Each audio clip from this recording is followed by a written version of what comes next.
Boa tarde, a gente está aqui hoje em um dos últimos episódios aqui do podcast que a gente está filmando no IAB EdTech. E para esse papo a gente vai falar um pouco sobre tendências, que eu acho que é um assunto que interessa muita gente aqui. A gente estava pensando assim, essas tendências dos últimos meses, de Morango do Amor, de Labubu, de tudo quanto é coisa que realmente quem esteve vivo na internet leu e viu sobre. E aí eu queria que você se apresentasse aqui para a gente.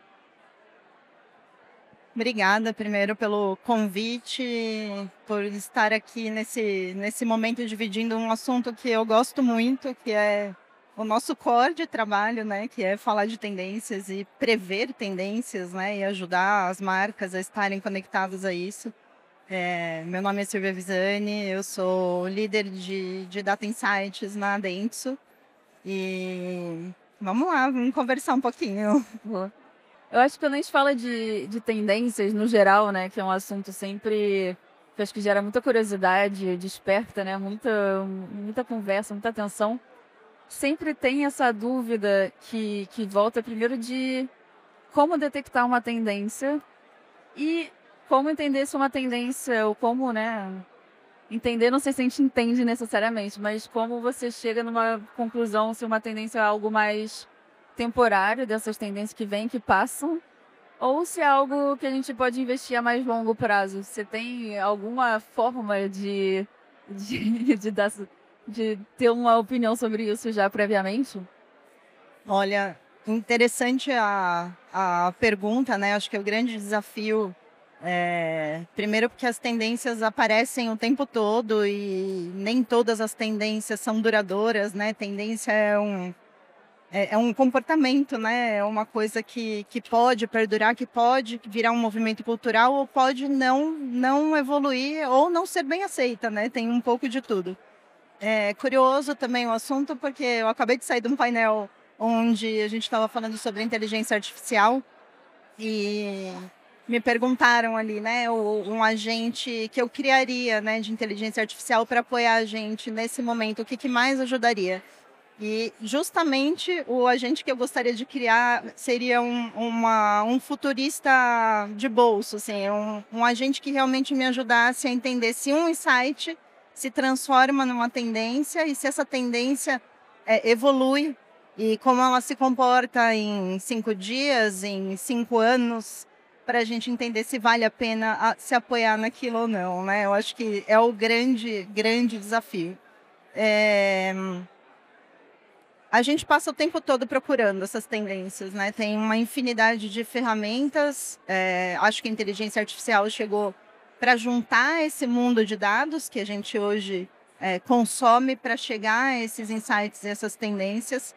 Mas tem um cuidado muito grande que tem que ter quando você quer usar essa tendência e conectar uma marca a ela, né? E é nesse lugar que você precisa de pensamento estratégico, de pessoas por trás do pensamento de dados, né? Eu tenho mais de 20 anos de história de publicidade, eu ainda olho com muito cuidado para a tendência versus uma marca, né? Eu acho que ainda tem muito cliente corajoso por aí que olha para uma tendência imediata e já quer se conectar àquilo e se aproveitar daquele ruído daquela tendência, né?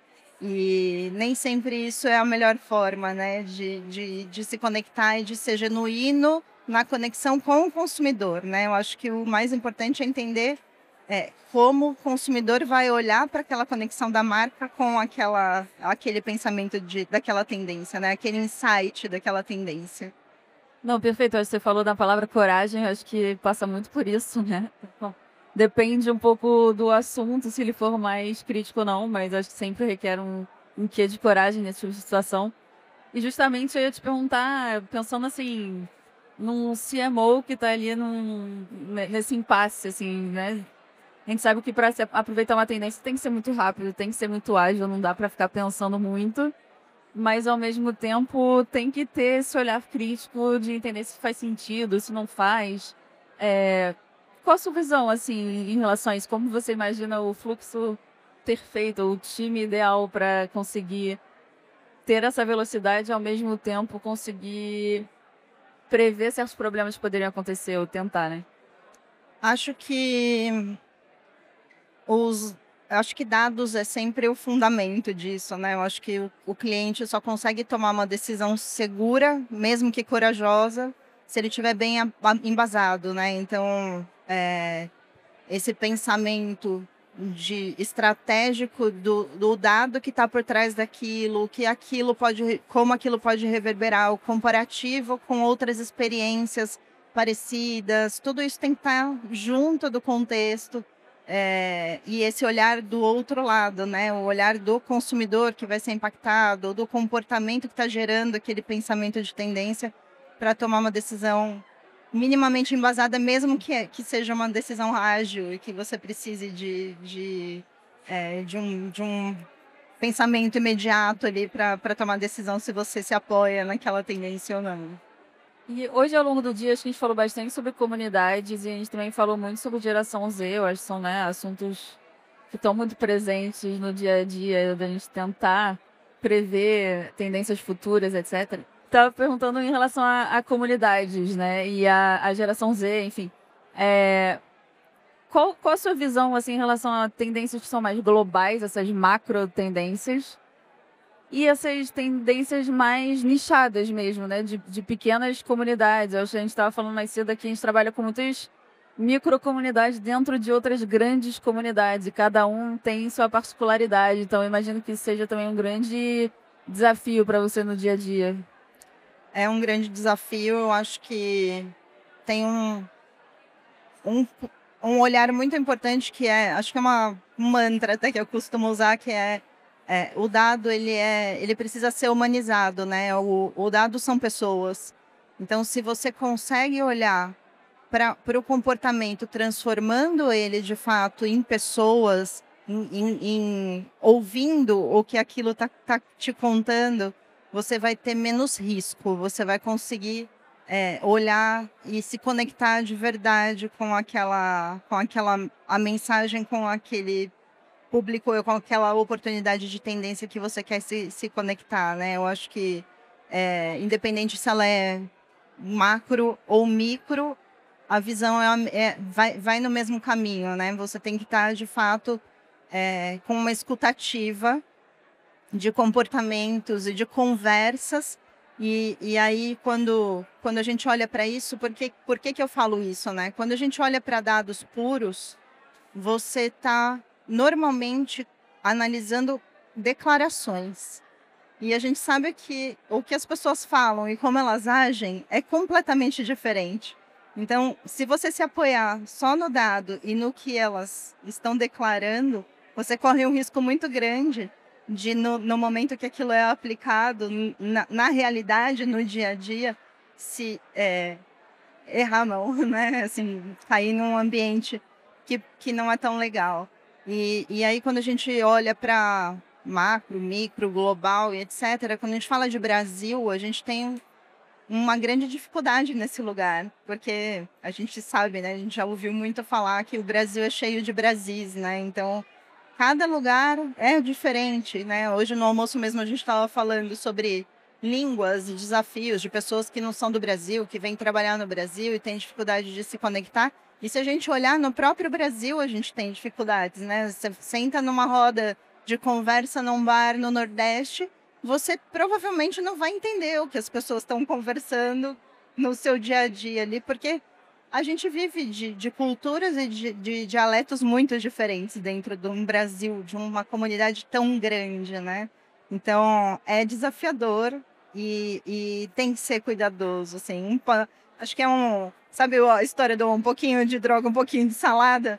Tem que ser um pouquinho cuidadoso e um pouquinho ousado, né? Para conseguir se aproveitar e ser ágil e não errar o tom nesse momento.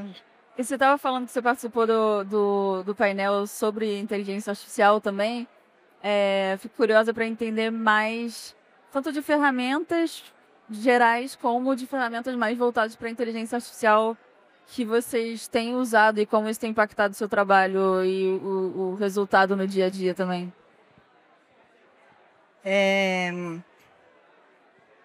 A gente acho que 1 ano e pouco atrás, a gente começou a ficar bem preocupado, né? Em olhar para isso e falar como é que a gente vai aprender tudo isso, como é que a gente vai implementar tudo isso, como é que a gente vai aplicar tudo que está acontecendo na velocidade que tudo está acontecendo.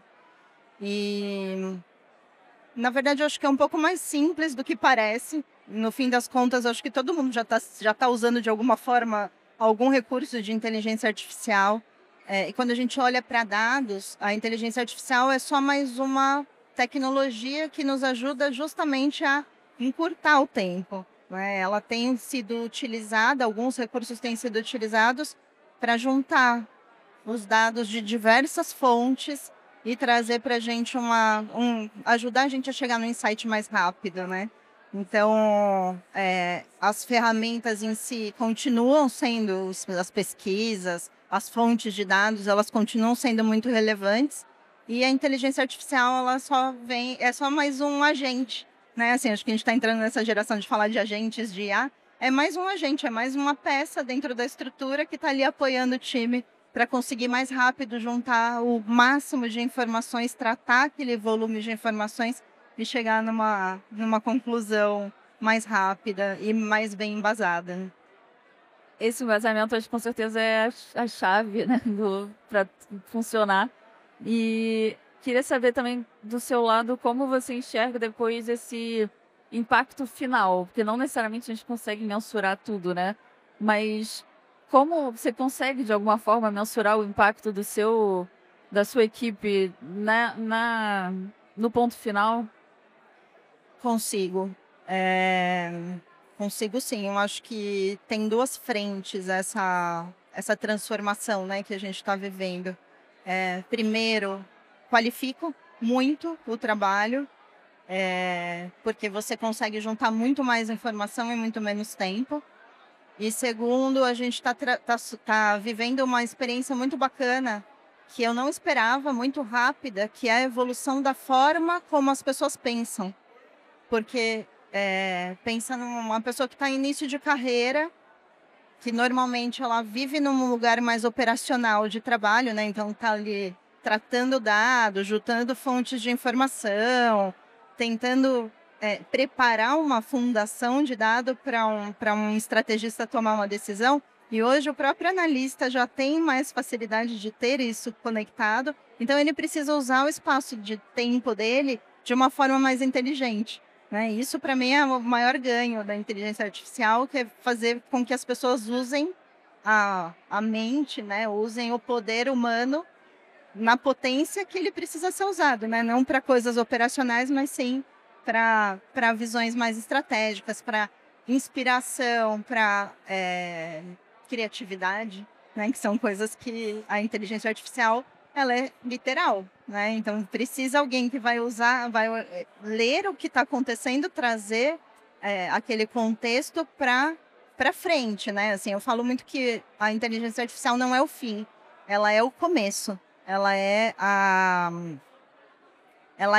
ferramenta de inspiração, vamos dizer assim, né? Ela é o ponto de partida, é dali que você coleta, começa a entender coisas para você criar suas hipóteses, voltar para obter respostas e chegar realmente num resultado, num insight positivo. Mas são as pessoas que vão fazer esse trabalho, não tem, né? Não, acho que a gente está cada vez mais entendendo essa colaboração, mas realmente as pessoas são primordiais para dar certo. E para fechar aqui, que o nosso papo é rapidinho mesmo, eu queria te perguntar sobre esse futuro próximo agora. Quais são as principais tendências que vocês estão de olho? Se tem alguma coisa que vocês estão apostando? Óbvio que não dá para saber quando vai surgir o Morango do Amor, mas algo mais amplo que você esteja já monitorando, olhando com mais atenção. Olha, ela quer que eu conte segredos aqui. Tô tentando aqui, né? Vai que. Esses segredos são valiosos. Não, acho que tem coisas muito legais, não só da inteligência artificial, mas da digitalização que a gente está vivendo, né? Então a gente vê a transformação de todos os meios de comunicação. Acho que a grande tendência é o quanto as pessoas vão ter interação com tudo que elas estão consumindo, cada vez mais, né? E um ponto importante dentro disso, mais do que tendência, é como é que você captura a atenção dessas pessoas, né? Porque a gente está vivendo um mundo desenfreado de informação o tempo todo. Então, como é que você, dentro desse mundo de tantas informações, consegue fazer com que a pessoa preste atenção e se conecte de fato com aquele conteúdo, com aquela mensagem, né? E aí a gente volta para o começo da conversa, né? Que é realmente ouvir a escutativa, a análise completa daquela informação para você ter certeza que você está levando uma mensagem relevante, genuína e relevante. Perfeito, já é um desafio e tanto, né? Nossa, mas é muito divertido. Com certeza. Muito obrigada pela participação, Silvia. Obrigada a você.